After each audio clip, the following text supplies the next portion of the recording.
Hello and welcome. My name is Akasemi Newsome, and I'm Associate Director of the Institute of European Studies here at the University of California, Berkeley. I'm honored to have you join us today for an event titled Black Europe Source Material for the Community College Curriculum. This event would not have been possible without the co-sponsorship of the Institute for the Study of Societal Issues here at UC Berkeley and the Berkeley Office of Resources for International and Area Studies, ORIAS. We have two distinguished speakers, Dr. Margaret Amaka Ohaya-Nowak from the Center for Intersectional Justice and Professor Kwame Nimako from the University of Amsterdam. Our two speakers will lead this workshop on Black Europe source material, which is really targeted towards scholars active in community colleges, working in areas of world history, comparative government, and comparative literature. Some housekeeping details. We will have 45 minutes of presentations by Dr. Ohaya-Nowak, followed by Professor Kwame Nimako. The second half of our 90-minute event, the latter 45 minutes, will be devoted to Q&A between you, the audience members, and our distinguished speakers. Please do post your questions in the chat as they come to you. Now, without further ado, I will give the floor to Dr. Ohaya-Nowak. Thank you so much.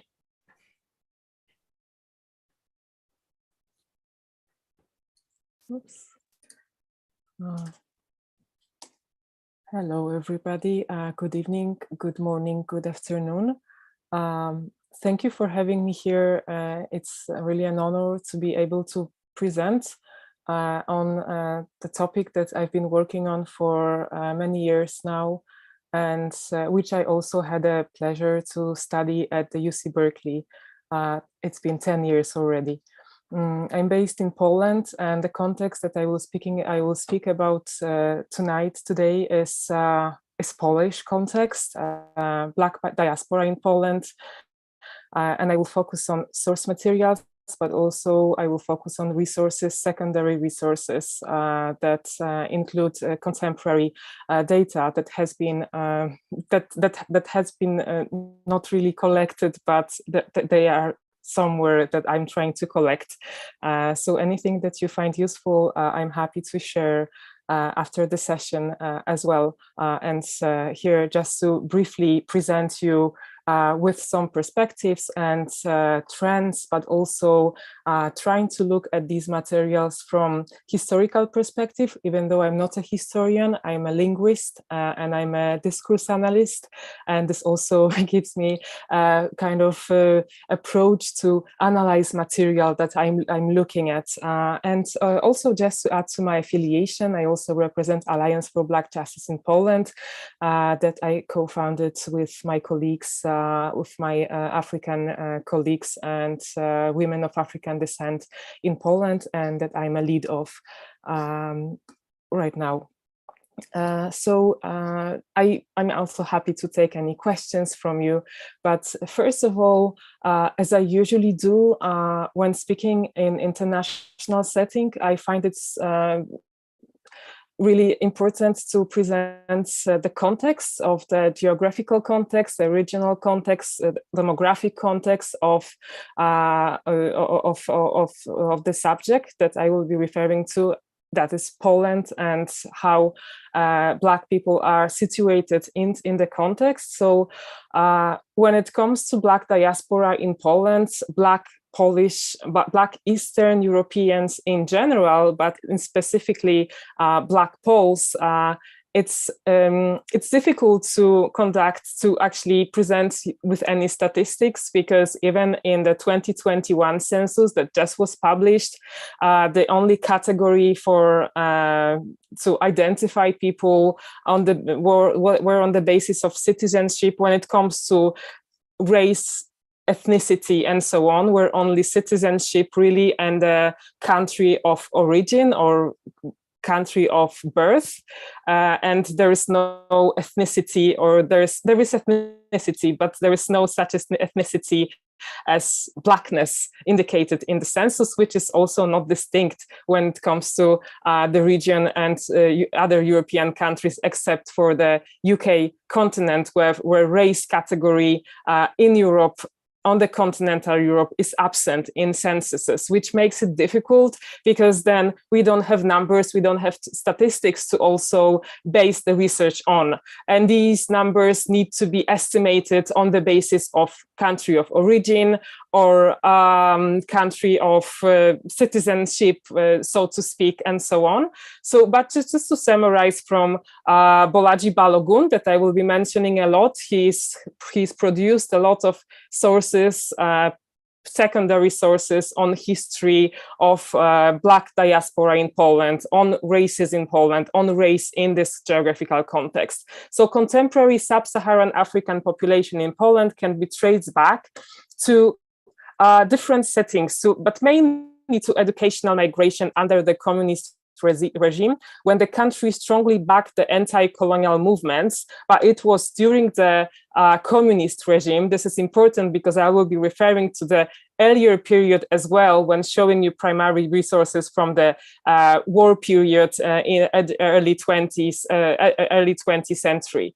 So the anti-colonial movement in Africa as part of the larger Soviet strategy in the region, although Poland until 1989 was a country from which a significant part of the population wanted to emigrate, and many found ways to do so in spite of semi-closed borders, some African students chose it as their migration destination. And this is where also my personal story comes in. I'm a daughter of a Polish mother and a Nigerian father, who was also one of the students studying during the communist regime times in Poland.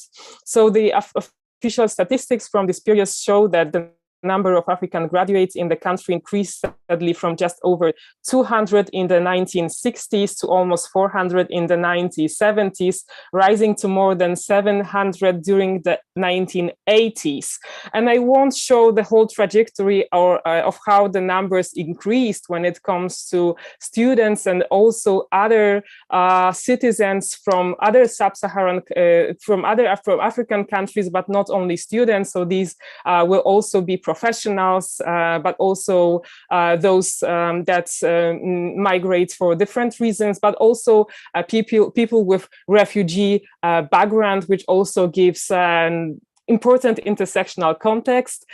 Also women, because students were primarily men, so those partners of men. And there is a researcher, a PhD candidate at Goldsmiths University in the UK that studies Jessica Lumanisha, and I will mention her later. She studies the whole story of the African migration of Africans to Poland from the period of Second World War until now. And she's been now conducting interviews. Her PhD thesis is just about to be finished. So I hope that this also be a very, very useful research for you. At this point, as I said, these are estimated numbers. Around 20,000 Black people live in Poland, and these include those of Polish citizenship like myself, of mixed heritage like myself, but also those of African, solely African heritage, and also those with refugee backgrounds from African countries or from countries outside of Europe, but those who are racialized communities. So the total population of Poland is more than 38 million. Yes, and you have the resource, secondary resource here with some of more statistics here, but basically also referring to the issue of racism. And most of these resources will actually, especially from nowadays, will mention race and as one of the factor that creates a barrier for people to exist in this region, but just like elsewhere in the world. So the primary resources that I had focused on for this presentation where these are not linear and not in the order of importance or anything like that. As I said, I'm not historian. I will mention some history books as a courtesy of a colleague of mine, Bolaji Bolagun, who is a historian, who's a sociologist, but also basing his work on race in Poland on history a lot. And also looking into the archives and so on. So he inspired me also to do that research, and this is available digitally, fortunately.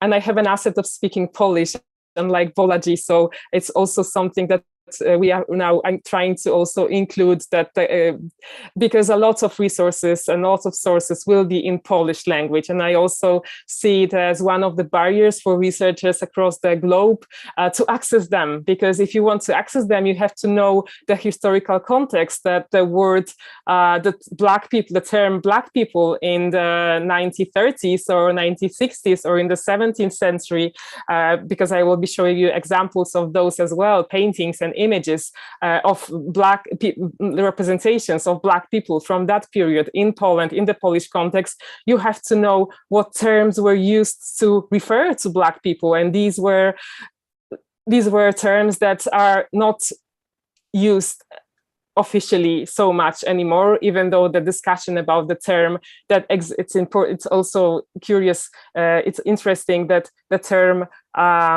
N-word, the first N-word, which is a literal translation to the M-word in Polish language, and I will cite here Murzyn, is a term that was only discouraged by the Council of Polish Language to use in reference to Black people 2 years ago, in 2020. So this is significant. So until 2020, this very archaic word was still in use. And so looking into all the archives, I needed to know that this word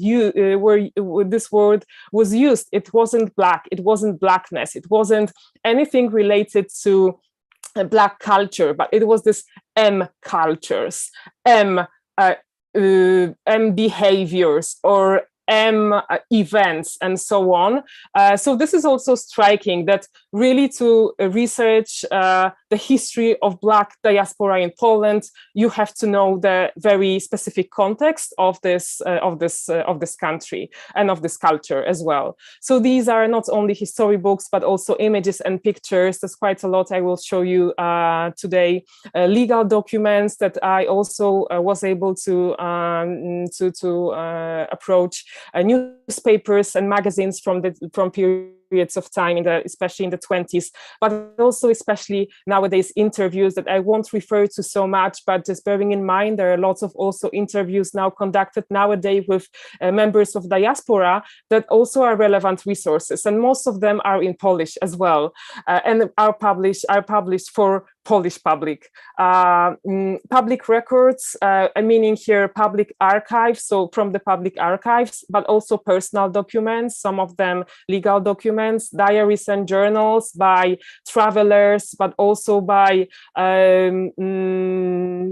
organizations that were, for instance, supporting colonialism or were aspiring to colonies. And I will speak about this context as well. Literally texts like novels, plays, poems, essays, and I really won't have time to cover everything, but these resources are there, and they exist nowadays from art and activism.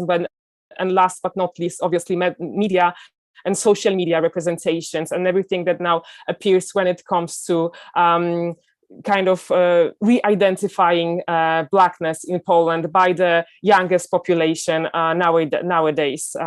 So this is the framework. First of all, I would like to start from public archives and not necessarily directly, because a lot of them will not be directly related to the Black diaspora, to Black Europe in Poland.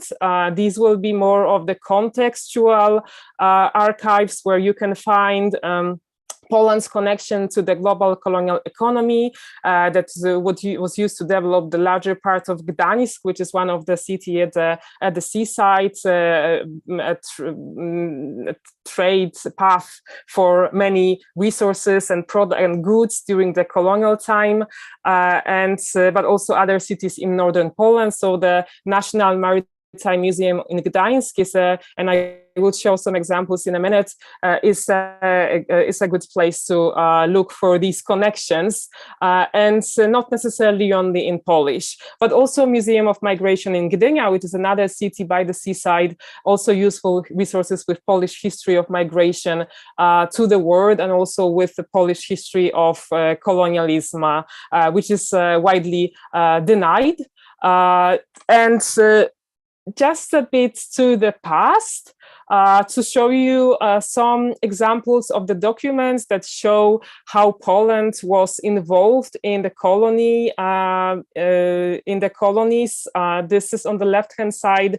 This is a map that shows the Europe in times of geographical discoveries, so-called. This is what it says here.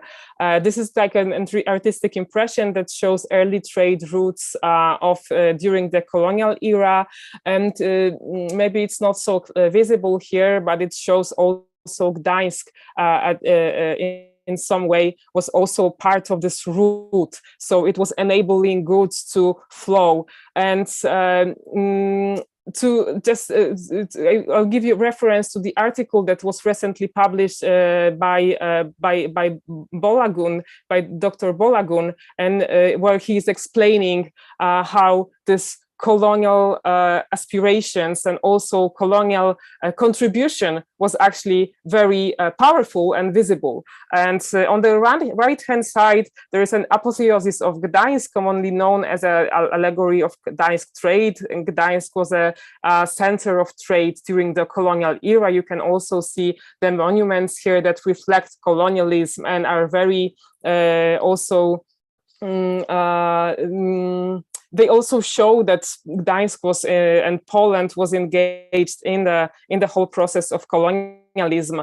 Of course, I'm simplifying it, but also now fast forward to 1930s. As I said, I'm not a historian, so a lot of these resources will not be so linearly presented, but I wanted to show you some track of the thought that I have right now. So these are images from the 1930s of demonstrations by Maritime and Colonial League, which was an organization that in late 30s, in 20th century, was of almost 1 million members.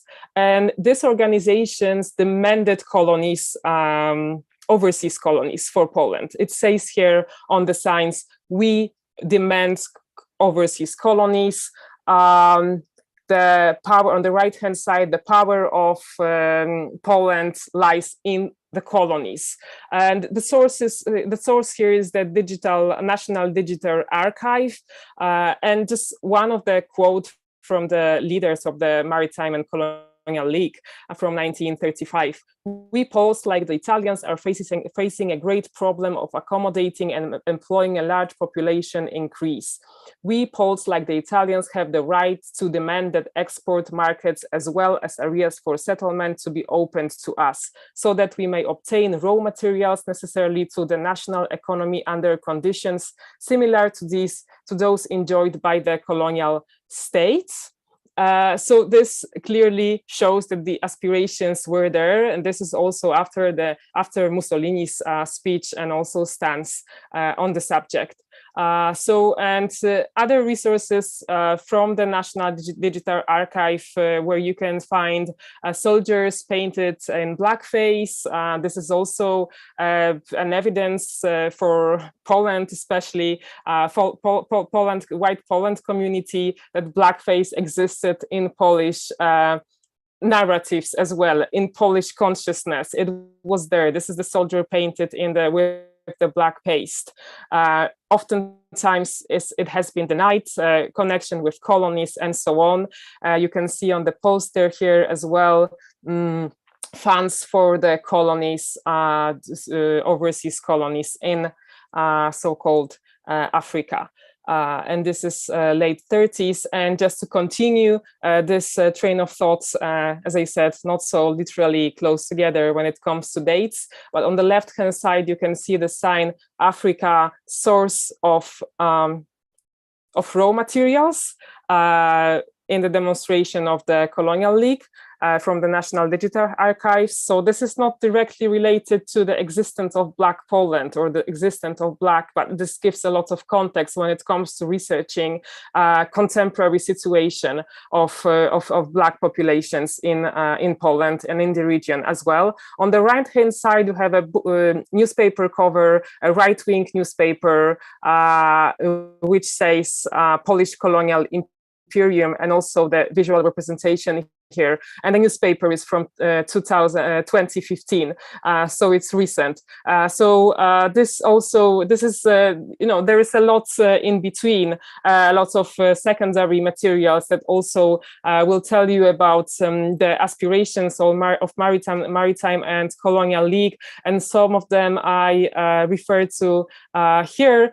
A lot of them are in Polish, so I just provide here some history books, and these are primarily books by historians. On the top, there is the newest article that kind of summarize Eastern Europe, the other geographies in the colonial global economy by Dr. Balogun, and a lot of them will also refer to it, but will not cover directly African diaspora or Black Europe in Poland, Black existence in Poland, but they will give you context about aspirations of to the colonial world by Poland and by the Polish state, basically. The archives that I will now refer to in the next part of the presentations are primarily based in Warsaw. They have digital databases, which is good, so you can access them. But as I said, most of them actually, yes, I would say I just provided here some names in English from the websites, but actually the archives exist, and also the databases are construed in the way that you will need to enter some keywords like Africa or Murzyn, so citing the just Polish terms here, or specific names of white soldiers or of the battle, and so on. Let me just now again rewind to 70th and 18th century. Some resources, visual resources, paintings by Canaletto, the election of Stanisław August at Wola, where you will also find some details, really small details. I don't know why I didn't include, oh, I did, yes. There is this circle here that shows that on the right-hand side is just a fragment of the whole painting with Black faces, Black servants being there. So they existed in Poland. So they existed at Wola, which is in Warsaw. They existed in Polish reality, but these were mainly individual servants, presented as exotic attraction, something to kind of show to others that I have this power to have a servant, not an enslaved person, but in reality these were enslaved people too, even though this was not official. So I also provide secondary source here at the bottom, but this is in Polish again. It's a story by a historian that describes these, it says lives of enslaved or slaves, Black slaves in Poland in Poland in 70th centuries. As I said, I'm not a historian, but I wanted to show it to you because these are those that actually exist, and they in my view, they need to be documented somewhere in a database, which will be more coherent and more concise in one place and not in all the places. These are some paintings also that show Black servants, mainly from the 18th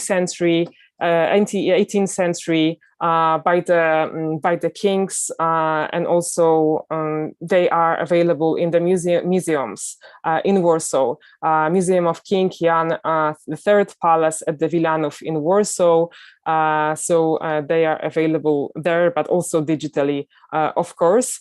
And again, some individual stories. So when researching for Black existence, Black presence in the history of Poland, you will find these individual stories, like very episodic stories of servants, of even a Black general who was actually on the right hand side. He was a person of a mixed heritage, and living in Poland and serving in Poland as a soldier, as a general. And these are also sources kept in Polish Army Museum in Warsaw, but also Institute of History in Warsaw. So all these historic pieces.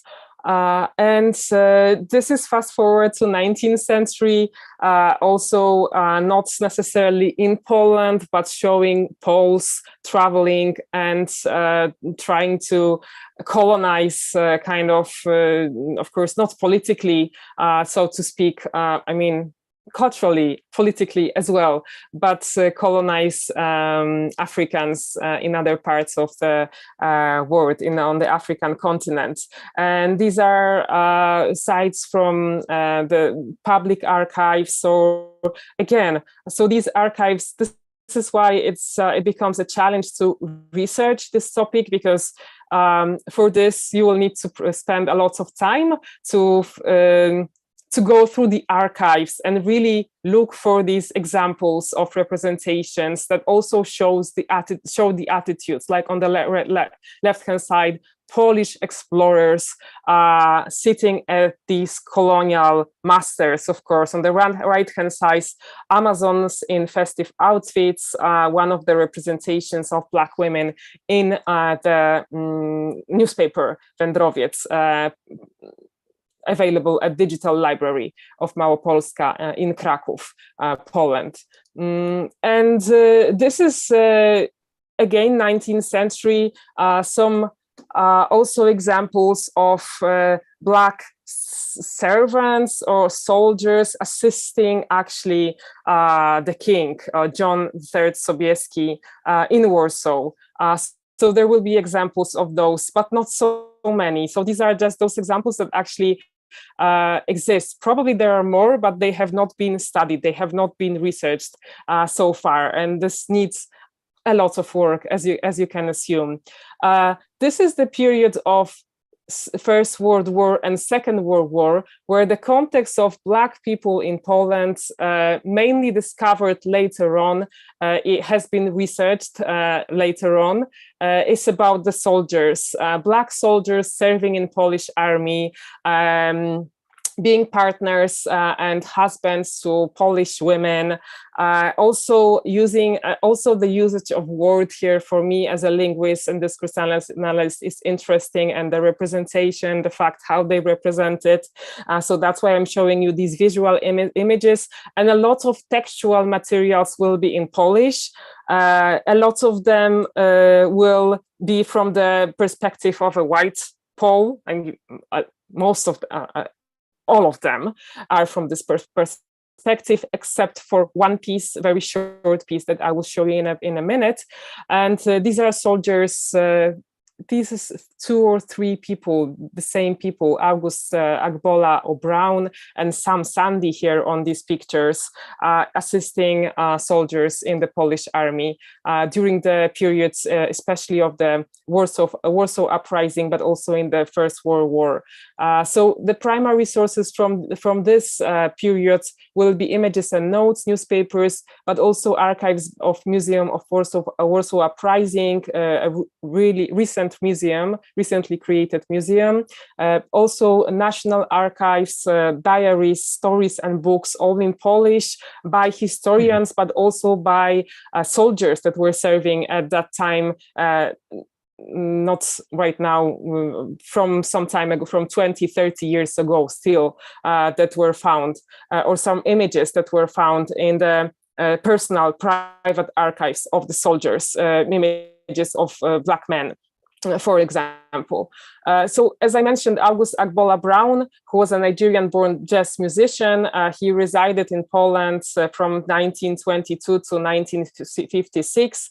And this is a quote by Nicholas Boston, who last year published a very good article about Ali, because this was his nickname, Portraiture, Race and Remembrance in Karol Radziszewski Paintings of August Agbola Brown in the Central Europe, this article.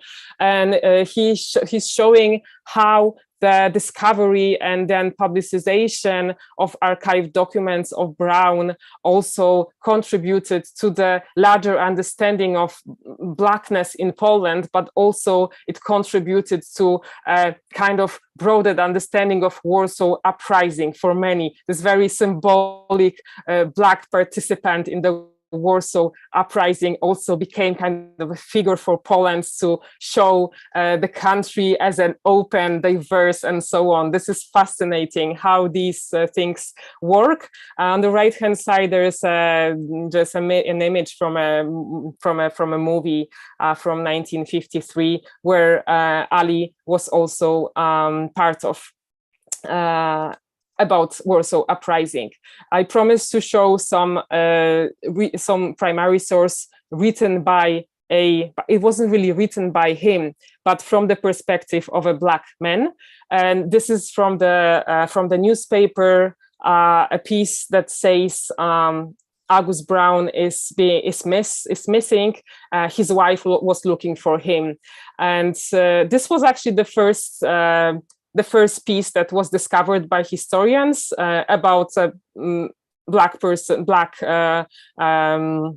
participant of the Warsaw Uprising, and in that he was there at that time in Warsaw. This image from the wedding with a white Polish woman. It also says here, response from Brown. This is a situation, these are two pieces on the left-hand side, who has seen Mr. Brown, and then who has seen him, and then he responded to this announcement in the newspaper. By the way, a Tiny Detective, which is a sensational about newspaper for stories, criminal stories, kind of.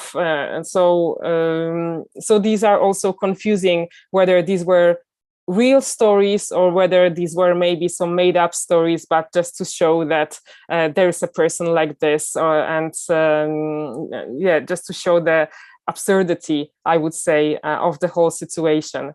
And this on the right hand side, which says Black and white marriage, white and chocolate marriage, announced in Krakow with an authentic Negro. Sorry for my language, but this is what it says. And as I said, and it says also the exotic marriage, exotic wedding here, where thousands of people came to see it. And this is published by Światowid, a newspaper, in 1932 as well. So these resources referring to Black people in the Polish army, but also documents are still are there. They have been archived, documents of the certified copy of an entry, death registration, but also entry to the office, to the Fighters for Freedom and Democracy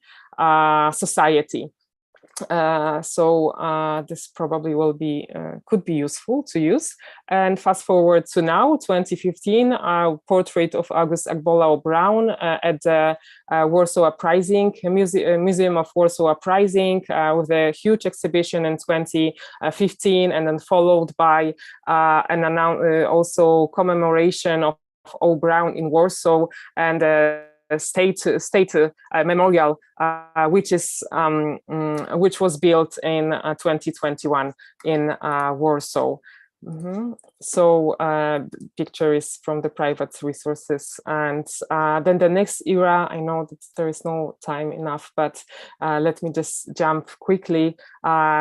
Polish People's Republic, communist regime is mainly in the newspapers, People's Tribune, ideological, very kind of one perspective coverage of Black people, residents, students, but also those visiting in Poland, and showing how Poland is open to those who are racialized in other parts of the world, namely in the America, in the United States, but also in other parts of Europe, and how in Western Europe, and how Poland is welcoming the students and so on. There was an exhibition in 2018 curated by Bartosz Nowicki at the History Meeting House that showed a lot of visual materials from that period, especially press photography, and from reunions of students and on global gatherings that took place in Poland, just to show how unified Poland is, and the communist part of Poland, Soviet part of Europe, of world, was in solidarity with African countries. These are relicts from today, actually. History, the tenement house in Warsaw, in the center of Warsaw, with you can see the title of this building, and it's still there on the right-hand side in Krakow as well. The sources are provided, but these are also relicts that exist right nowadays. So they also are reminding of this colonial sentiment, and there are also an evidence of colonial continuity. And just to end with how the information about the history of African diaspora can be accessed, or how where it's been also reproduced, or where it has been distributed. It's been distributed by Africa Another Way Foundation, which is a non-governmental organization. The book, a good book, not academic book, published in 2010, Africa in Warsaw, The History of the African Diaspora on the Vistula, unfortunately in Polish, shows a lot from what I said as well. There's been also English resources produced, but mainly in the on YouTube, in social media, and in media. But also there's been interviews about these resources, like, for example, Mamadou Diouf is an author of the report of this. He co-edited the book, and he's also speaking about it in the media, where you can also find those. From experiential perspective, a very recent ones there are some books by James Omolo, Strangers at the Gate, Crossing the Color Line, and The Beast White Supremacy. These are non-academic books, but they include some research that has been done on Poland, on Black people in Poland, mixed marriages, also biracial marriages in Poland, also children and their experiences. So this all will be in Polish language. Also a publication by the Association of African Polish people, Racism in Polish, which is in Polish, mainly for Polish speakers, just to build awareness on the experiences and so on. And also some fiction books on how life in Poland is as a Black person. I'm happy to share those with you. This is about the social media and activism.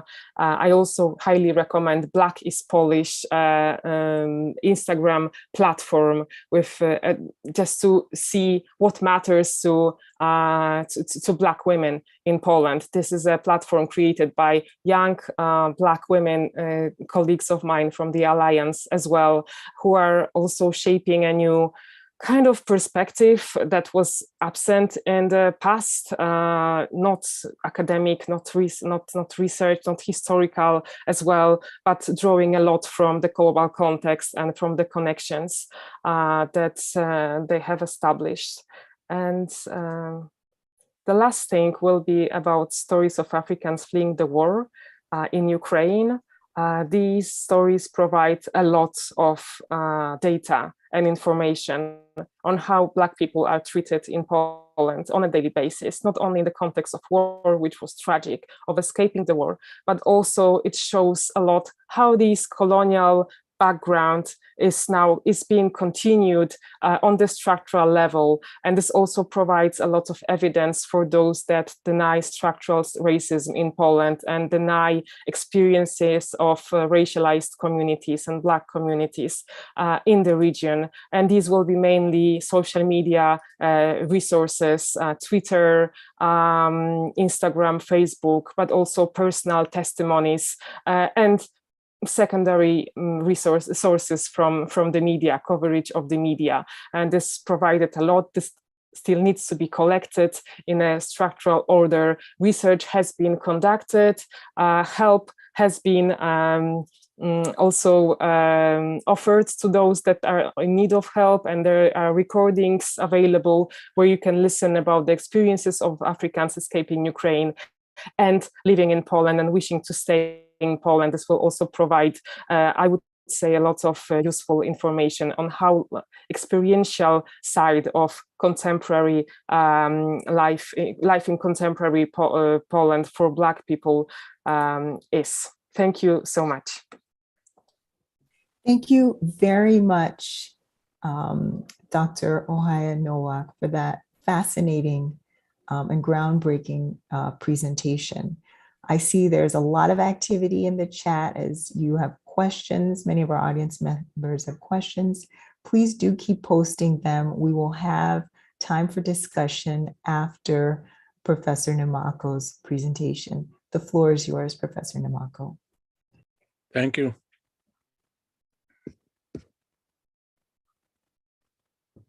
Okay.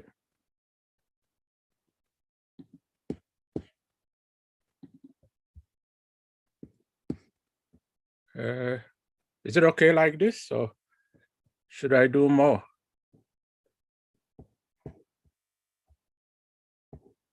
Do you hear me? Yeah? Yes, I see it very well. Yes, we see it. We can hear you. Absolutely.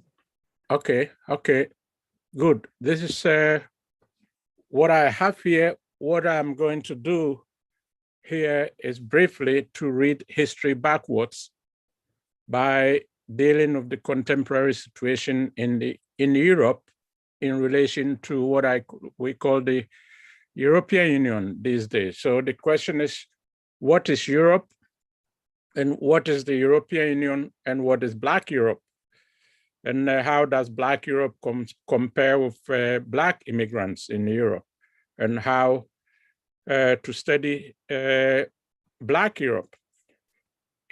Essentially, Black Europe refers to European citizens who happen to be Black. And we use the concept of Black in a broader sense here. So, but when I say we should make complex things simple, and simple things complex, we know that even to answer the question, what is Europe, is problematic, because you have to link it to history, geography, race, and religion. And that becomes complicated. But then at the same time, you have to simplify the issues in a way that you can tell the story, or the narrative will become clear. Now, what then is the Europe, and in relation to the European Union? Because, I mean, according to sources, Europe consists of about 51 countries, but the European Union itself is what is much more known, and that is consists now of 27 countries. But the European Union is a very important organ within the European frame. And it's also problematic to talk of Europe as a geographic location because of colonial heritage.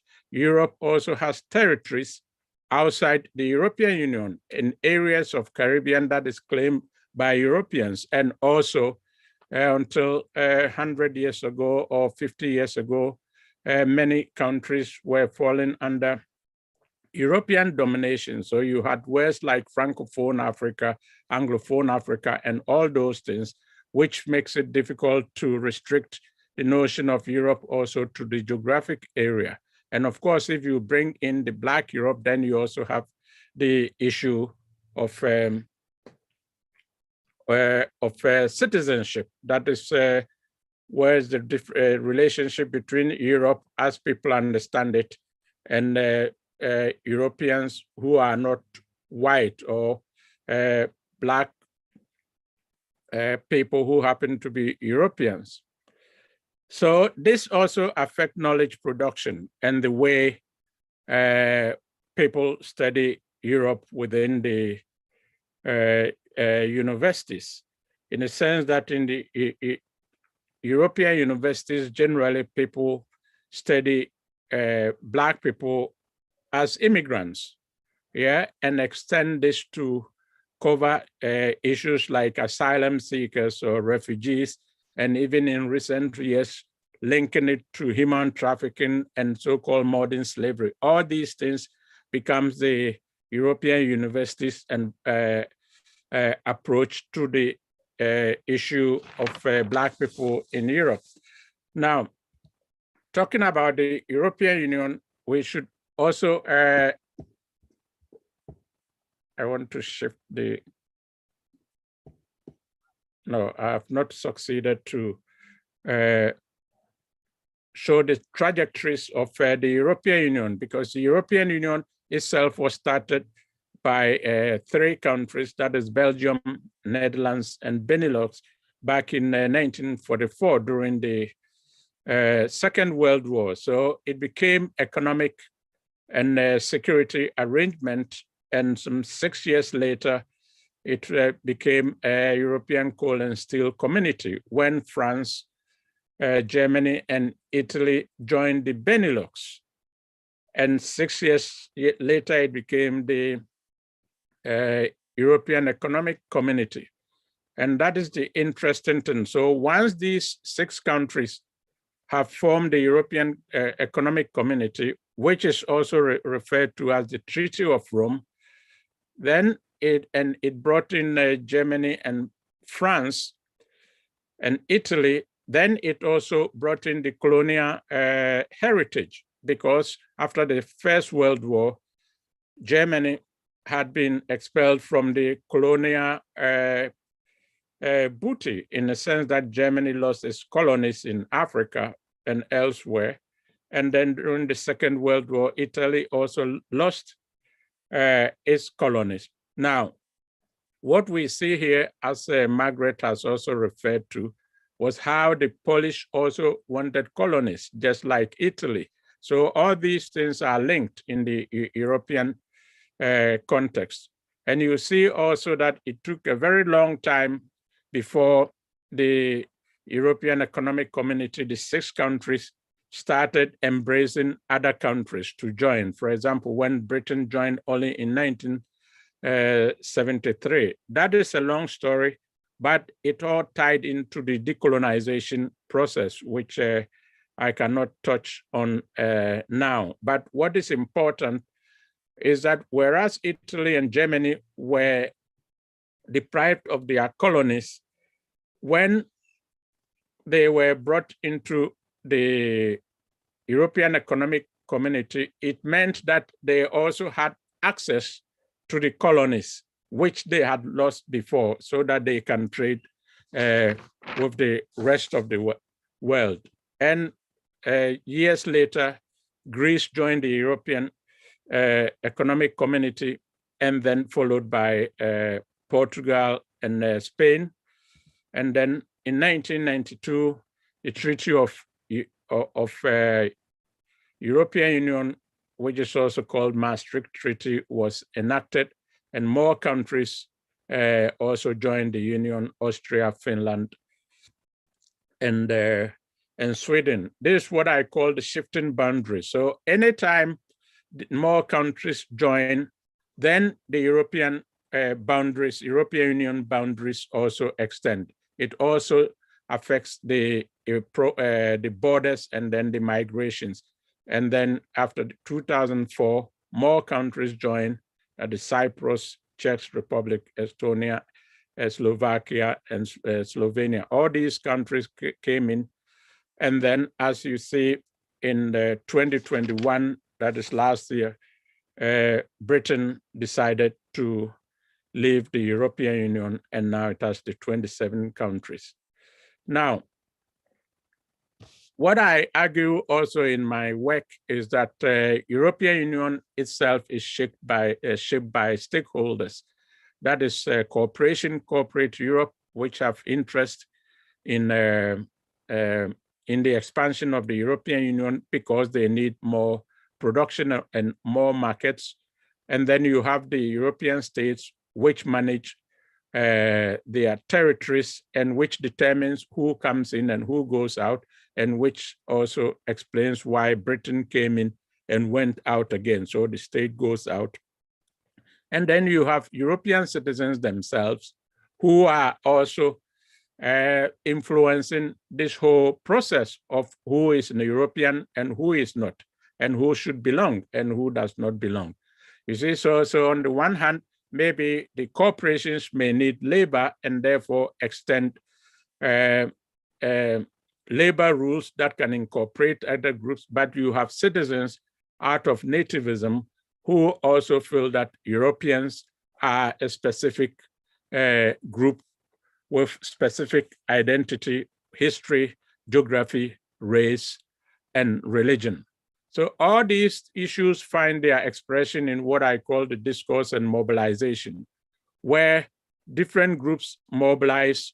The European citizenship become racialized in terms of racial citizenship. I give you an example.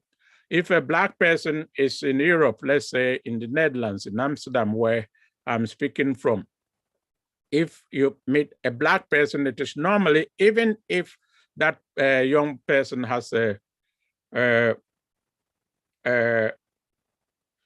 is Black and has white friends, it is common to people to ask, where are you from? If that child, that person says, I'm from Amsterdam, the friend or any other white citizen will also add by saying, I don't mean that. I mean where you are really from, where your parents are from. And when you say your parents are also from Amsterdam, then the question will follow again. I don't mean that. I mean where you really from. Yeah, so that is what I call the racial citizenship. The idea that a Black person cannot be an European, yeah, which is ingrained in the mental setup of much of the population. And this also affects the Black population, how they think of themselves, whether they should think of themselves as Europeans or continue to think about themselves as foreigners in a European country. So all these things take place. So when you hear the nations, the states talking about national interest, it has also something underneath, a kind of a dog whistle. So in terms of citizenship, there's nativism under it. And in terms of national interest too, there's also dog whistle under it. So if we say we have to protect our national interest, it has also religious and also racial meaning. Now, since 2004, as they call the Dublin regulation, which redefined the immigration rules, the boundaries of Europe have shifted in a way that Italy and Greece have become the real boundaries of Europe, because people cannot enter Europe by air, for example, to come and seek asylum, because the immigration authorities have also been securitized, in the sense that the security regime have immigration regime, so that the airlines and the immigration officers, even in countries outside Europe, are supposed to police European borders. So that's why you see many refugees trying to enter Europe, or asylum seekers trying to enter Europe from either Italy or Greece. So the boundaries have shifted, and also as more countries come in, also have shifted. And also in recent years, with the rise of refugees, also comes the issue of Islamophobia as a result of developments after 9/11, which also brings Europe, which many people felt that they were secular, have separation between church and state. They move around now to also embrace religion again. So the issue of geography, religion, race come constantly into play. Now, but when we speak of xenophobia and populism now, it has become more a feature of Central and Eastern European affair. That is, those countries which were part of the Soviet bloc and which became later the Eastern Bloc, who joined the European Union later, including Poland, which Margaret has said. These are also the areas, the cities who have now have these right-wing regimes and which are emphasizing Europe as a Christian entity and Europe also as an Asian racial entity more. So if we talk about Black Europe, then we are dealing with specific issues of race and ethnic relations within Europe among European citizens, as opposed to immigrants and all those things. And as I argue also, the issue of asylum seekers and refugees fall under United Nations regulations and is supposed to fall under international law, but that is not how it is dealt within the European context. Reference is not made to international law and the international obligation to accept refugees. Rather, it is framed as if there are some criminals, organizations dealing in human trafficking, and therefore that has to be stopped. And therefore a kind of so-called modern slavery is taking place because criminal gangs are trying to organize people to come into the countries. They do not make reference, the national discourse do not make reference to international law, the right to seek asylum and the right to protect people fleeing from war. So all these things are tied to notions of nativism, racial citizenship, dog whistle, and national interest.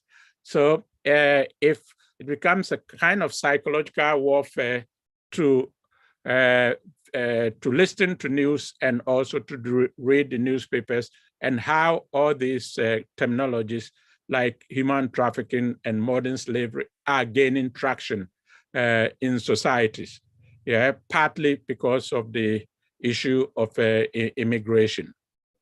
Now, so generally in my work, as I say, if we being the director of the Black Europe Summer School, what we do is that we make a clear distinction between what European universities do in relation to the position and status of Black people in Europe.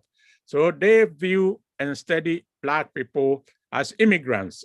That is the unit of analysis and the starting point. Whereas at the Black Europe Summer School, what we do is to start our unit of analysis is to study Black people as citizens of Europe. So that is something which is a different approach. And also the second issue is the European universities generally take the position that Black people are strangers to Europe and that they are going through the process of assimilation. So it's as if they don't know the European culture. You should give them time, or they should adjust to the European norms. So these are the context in which research is conducted at European universities generally, and therefore also affect the position and status of Black people. Whereas at the Summer School of Black Europe or Black Europe, summer school, what we do is to confront the issue of institutional racism. Yeah, that has to be properly understood and analyzed. And also the European universities also emphasize issues of tolerance. That is what they call the kind of tipping point, that Europeans are tolerant, they tolerate Black people, but you should not annoy them.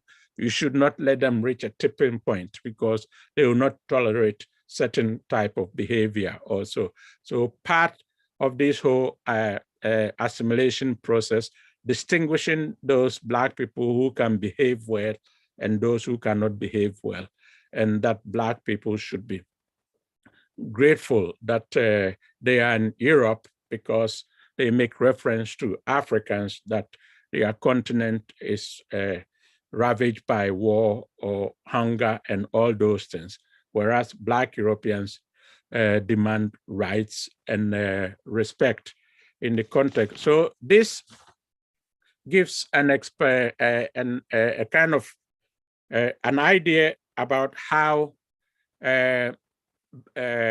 Black Europe is studied. Now, if you want to have an idea also, we reduce it to the Dutch history, where I'm operating from the Netherlands, Dutch history society to the present, then all these things of conquest, colonization, and colonies, slave trade and slavery, political domination, and economic exploitation, racist ideologies in religion, biology, social Darwinism, all these are present in the European context. Now, in this regard, the research on racism has also dealt, we have tried to also highlight some of these issues in the context of racism and how they also differ in our research and that sort of thing. So our colleague also at the summer school on Black Europe, or Black Europe Summer School, Philomena Esset, has her work on everyday racism, which is a comparative study, but which gives more examples on how racism operates in the Netherlands and extends to Europe. I myself and my colleague, that is the late Glenn Williamson, we produced the book, The Dutch Atlantic, where I discuss the history of the Netherlands in the context of slavery, abolition, and emancipation. So that is also a good source of reading Dutch history backwards. That is going back to the formation of Dutch nation in the during the 17th century at the Peace of Westphalia in 1648, and coming back to the present where we discuss. And I must say that my friend Stephen Small, Professor Small of UC Berkeley, wrote it forward to my book. And for those of you who are looking for resources, I mean, there's a lot of bibliography and background information to that book. So if you are able to consult any of the book, it will lead you to a lot of resources. Yeah, and our friend and colleague, also Gloria Wecker, the book on the bottom, on the left side of the bottom, Vita Unschooled, which is also translated into English, called The White Innocence, also deals with the culture of racism, which is also denied in Europe, and for that matter, also in the Netherlands. And there's also a book on Dutch racism, which is the on the right, which also has a lot of information on the Dutch situation. And the other book is above there is 20 questions and answers on Dutch slavery. And of course, there are also more materials which has been written by Black scholars and Black activists in the Netherlands. And one of them is Sander Hira's book on 20 questions and answers about reparations for colonialism. Yeah, and then also a book published by Jennifer Tosh on Amsterdam slavery heritage, which is part of the guidebook on touring of Amsterdam, a very useful book that deals with the issue of Black presence in the Netherlands. And there are also other books on Europe and cinemas and screenings, which you can follow and get more information on what Black scholars and others are doing in Europe. So these are also part of the collection. So sooner or later, if you read history backwards, you can use this information, these books and resources to go back and search further, because all these books make use of history and resources. Yeah, so they are easier entry point to go backwards to and study the issues of slavery, colonialism, and Black populations in Europe as a whole. The book, also edited by Stephen Small and his colleagues, Black Europe and the African Diaspora, is also a very good source book. So that is also an important book. An important book is also on the social history of Black slaves and freedom in Portugal, which is an older book in the 1980s, but all have references which are useful for understanding the position and condition of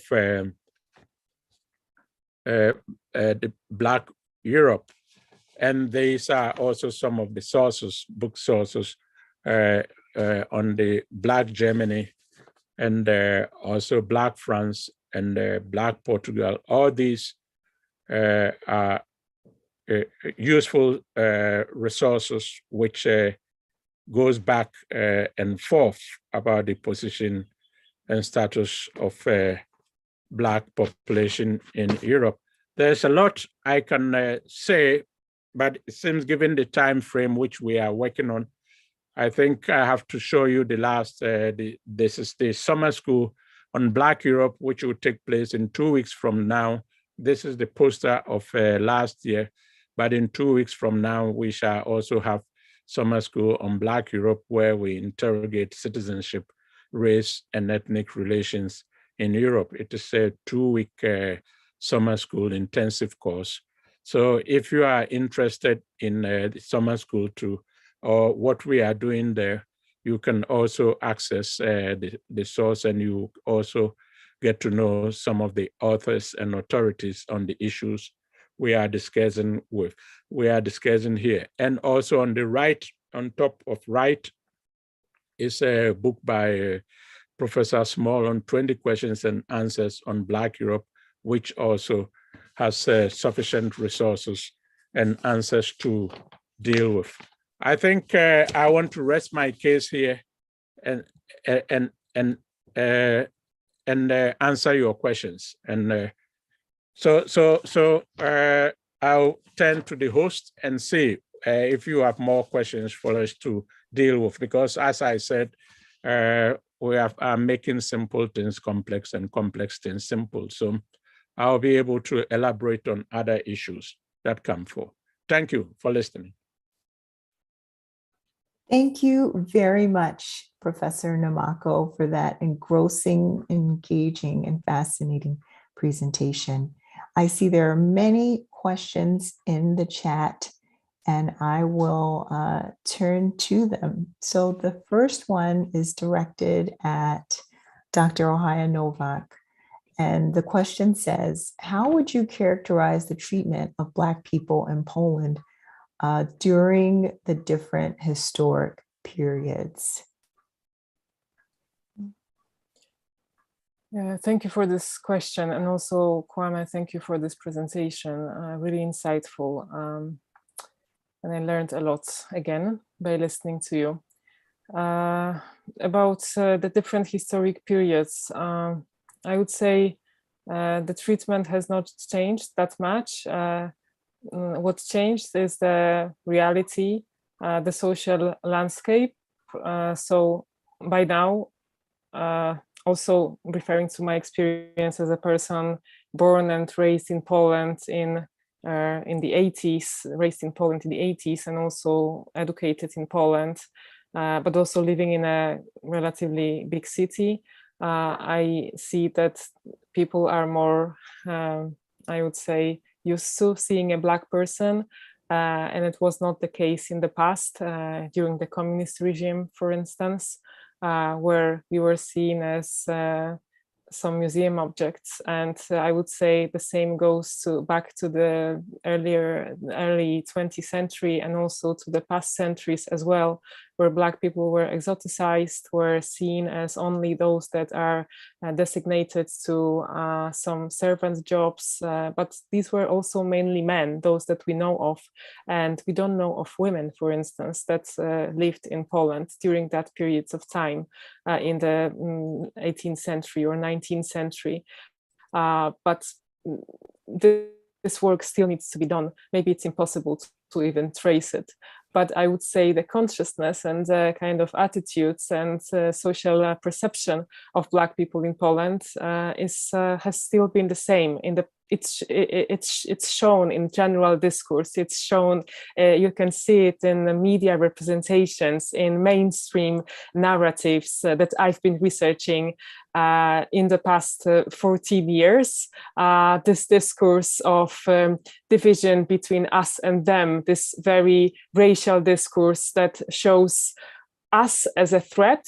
And this is something that also Kwame raised in terms of us, Black people, not being Polish, not being real Polish, not being typical Polish, but actually, not being from here, but being othered all the time. So I would say that the tendency to the othering tendency, this kind of, seeing a Black person as a stranger, as someone who is an intruder, as someone who's invading us, and so on. This would be kind of a dominant narrative and mental narrative and social cognition being present for many, many years and for decades, actually. And when it comes to the treatment, I think that the past decades, actually, the past maybe 2 decades or even a few years of the right-wing government in Poland, that this kind of mentality has been amplified by an unequal treatment of people of color, of African, that are experiencing difficulties when accessing employment, jobs, accessing accommodation. This was widely also visible right now when Black refugees from Ukraine with non-Ukrainian passports were denied access to humanitarian help and to basic support by many white Poles that would be very open and generous with humanitarian help towards so-called, and this is also a discursive framework, real refugees, so those that are in real help only because of they look like them, because white Ukrainians look like white Poles, and so on. So I would say that this is a continuous attitude that is represented by everyday treatments. And what's the book that Kwame mentioned by Philomena Eset, also this is a book from the 80s, but this would also be something very actual in the contemporary Poland, but not in numbers. It's just that these stories are still individuals and are perceived as such. These experiences are perceived as phenomena, as incidental, as episodic. And for this, I'm currently working on a report with Africa Another Way Foundation. We had conducted, and this is the answer to Stephen Small's question as well. Thank you and I'm currently working. So we have conducted series of interviews, 70 interviews it's not a lot, but in Poland it is a lot, with men and women of African descent, with persons of African, non-binary persons as well, of African descent, of mixed heritage, or with migrants from Africa, about their perceptions and opinions on life in Poland, how it is, what the experiences are.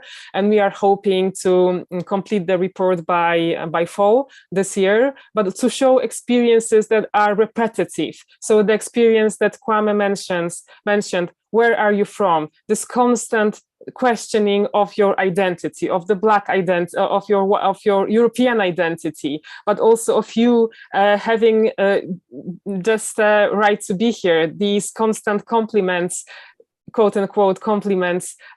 You speak Polish so well, to those that are Polish native speakers, for instance. So these micro acts that have macro consequences. So these are not really micro aggressions, but these are macro aggressions that are constantly being experienced by the members of community. They also show that structural institutional racism has a place in Poland on a daily basis, not just in these sectors, traditional sectors that we talk about, legal forces or law enforcement. It's there as well, but it's mainly in daily experiences with dealing with everyday realities. Thank you so much, Dr. Ohaya Novak. And now a question really for both of you. I will let Professor Namako address it first. Many in our audience are community college faculty who are teaching in California. So the issue of the translation of sources, be that Dutch sources or Polish sources, is critical when it comes to conveying this information to students who primarily speak or at least are instructed in English within the community college system. Can you say more about both the possibility for finding funding to translate some of the amazing sources you've both highlighted, accessing translators if individual faculty wanted, for example, help understanding a YouTube video or some of these resources in other languages, any translator resources. And then lastly, just ways to, for example, contextualize visual images. We saw a great deal of visual images in both of your presentations from several different time periods. Are there resources allowing, community college faculty who don't speak, for example, Dutch or Polish, to be able to contextualize images that they may be able to locate with Black Europeans in them? Any advice, resources you can offer around this issue of translation would be great for our audience. Yeah, okay.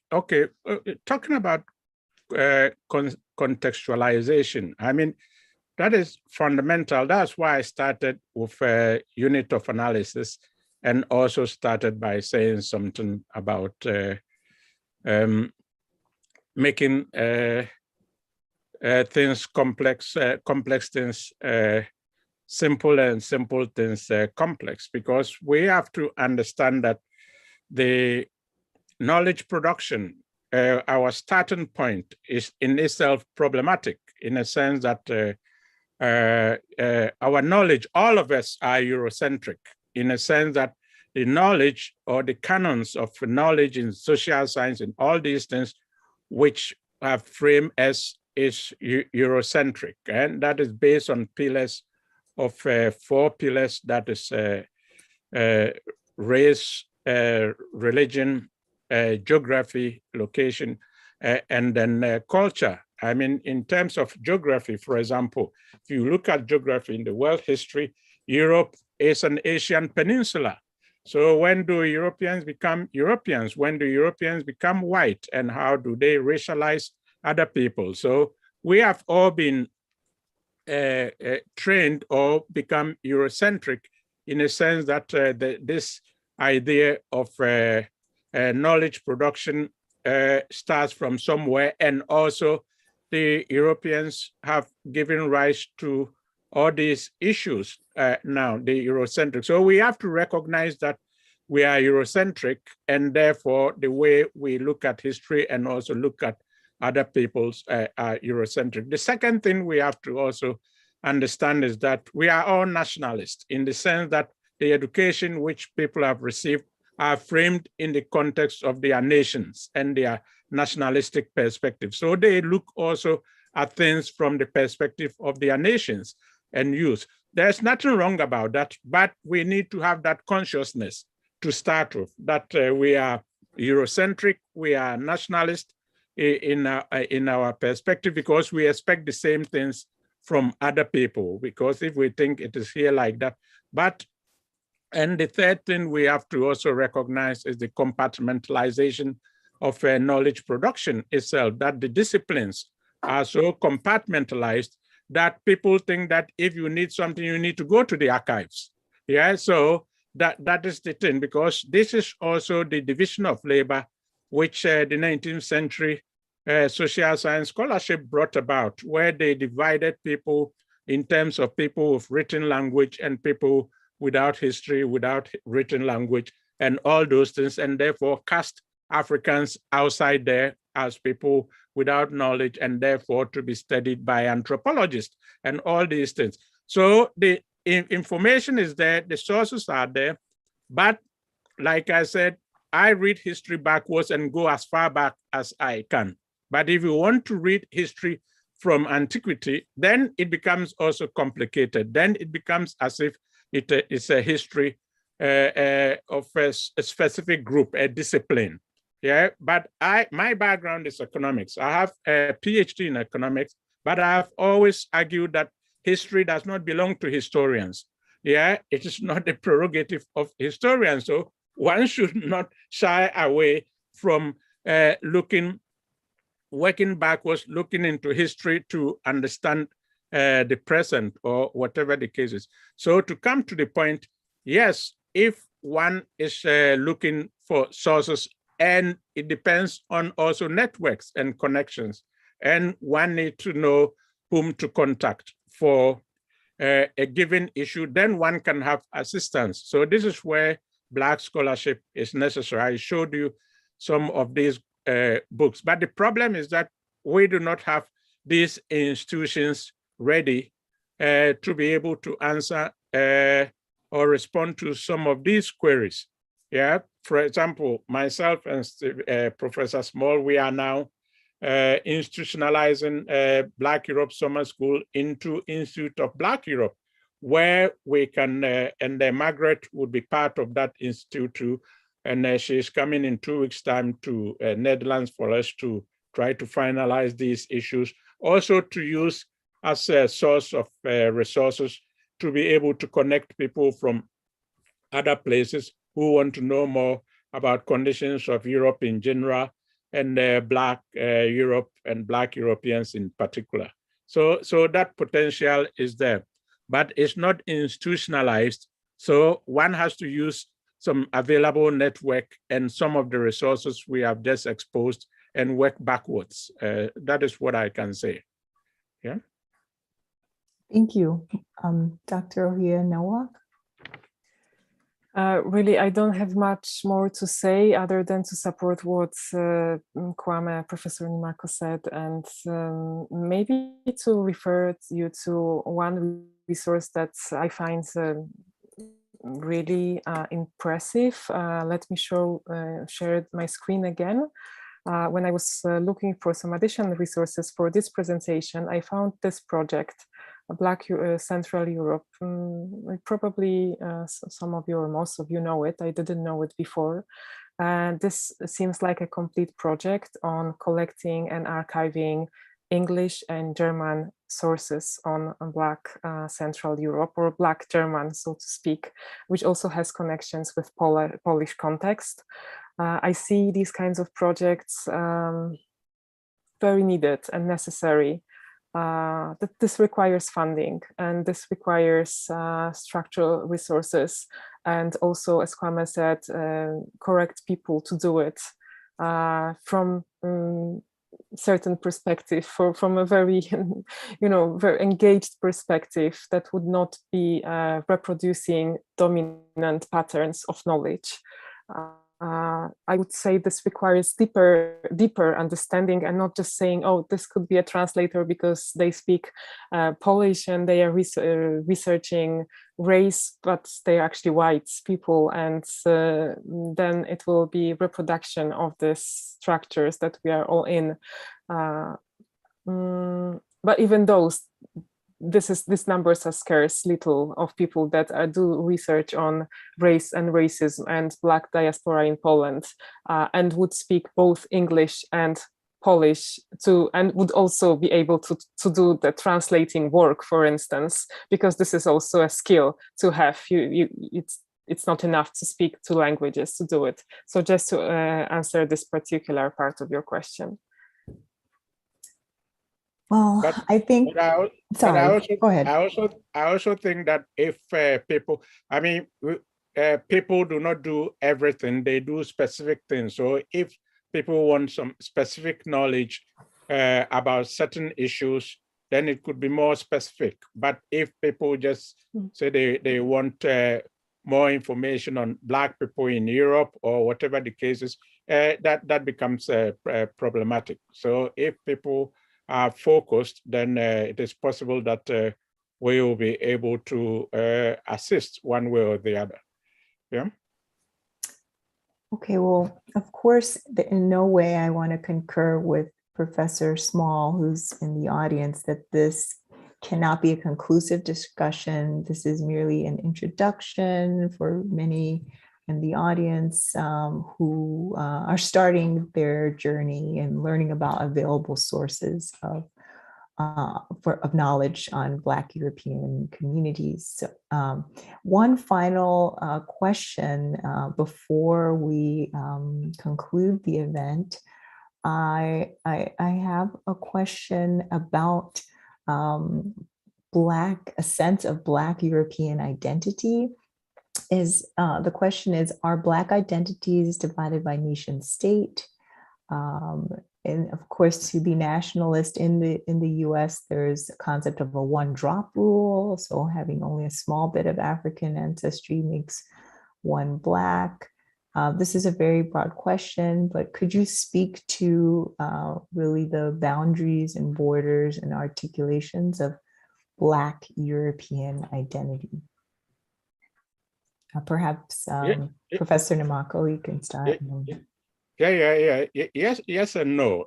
Yes, you can, because if you are Black, and I've written a paper on this called Power Misrepresentation and Black European Studies, where I argue that Black European Studies is inevitable, in a sense that almost 80% of the Black people in Europe live in 6 countries. Yeah. And but you have about 51 European countries. Yeah. But that idea of 51, it does not make much sense in terms of geography, because European geography is even contested, because if you look at it, they even put Turkey and Kazakhstan as part of Europe, and they put also Russia as part of Europe, but you know that 60% of Russia is in Asia. So in terms of geography, like I said, Europe itself is an Asian peninsula.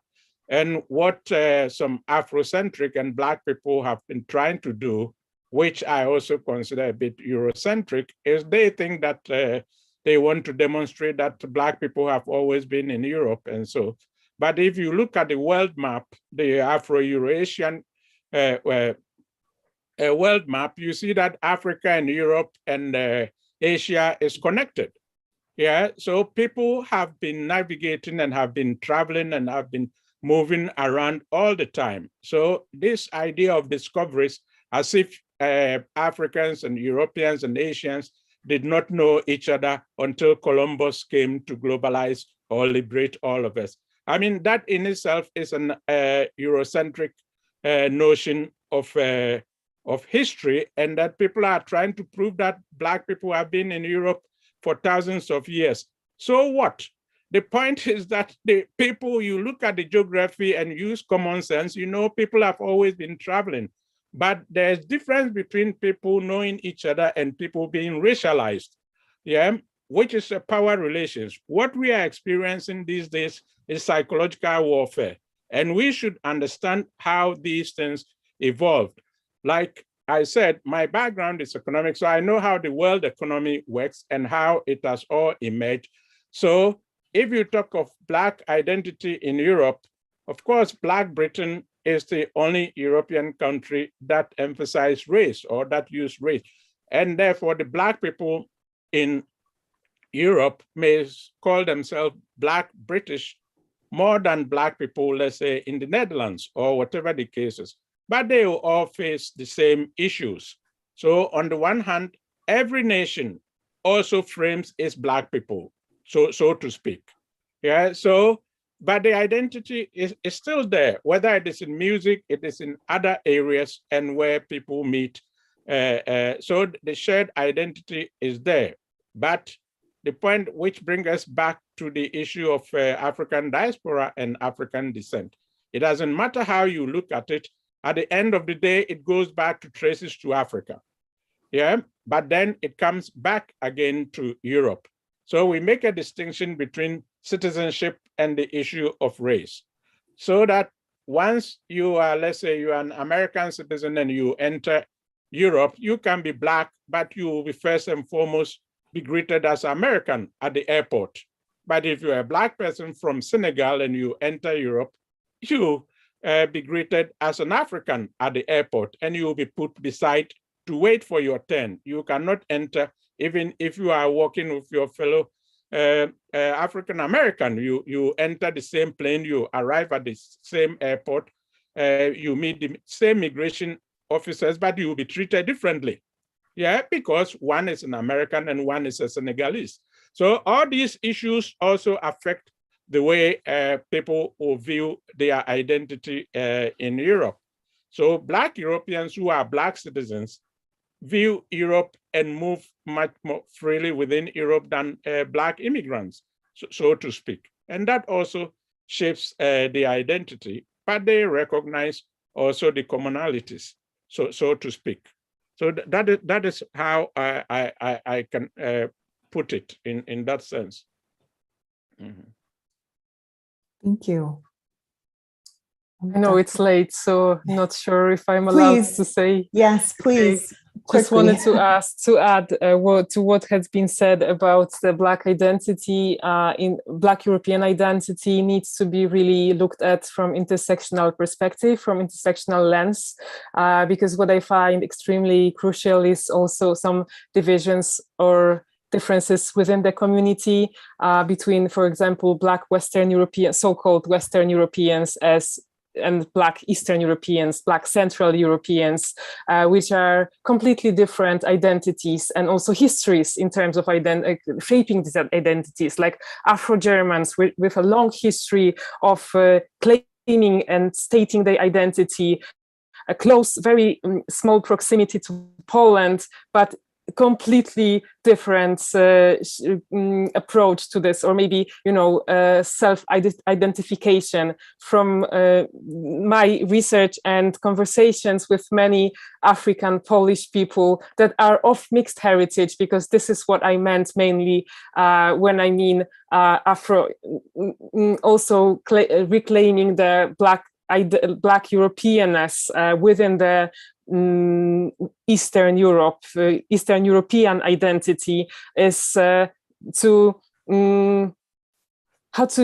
move out of internalized racism, for instance, which is very visible in many statements and conversations that I have with young people in Poland that have been raised here, and they don't see their Blackness, they see themselves as white, and that's how they identify, but the society will not see them as such. And also differences of experiences based on privileges in other aspects of identity. So LGBTQI identity, which intersects with racial identity, and also with Eastern Europeanness, which also affects how the Black identity operates, and also how it is perceived by those that have the identity, that self-identify, and those that are identify us from the outside. So I would say the key notion, again, I know it's nothing new, but intersectionality, that these different positionalities really are important when we want to research Black European identity. So we don't look at it as a monolith, and therefore it's not just country-based, nation-based, but it's also other aspects of identity that play a role in deconstructing these issues. Thank you so much, Dr. Ohaya Novak. I see now that we are at time, so I want to thank once more our distinguished speakers, Professor Kwame Namako from the University of Amsterdam, and Dr. Ohaya Novak from the Center for Intersectional Justice. I'd like to thank you, the members of the audience, for your participation and engaged dialogue. I would also like to thank my colleagues, particularly Ray Sabord at the Institute of European Studies, and ORIAS for its co-sponsorship, and ISSI for its co-sponsorship as well. Thank you all for your participation, and I hope we can meet again to continue the discussion. Bye-bye, and thank you. Okay, thank you. Bye.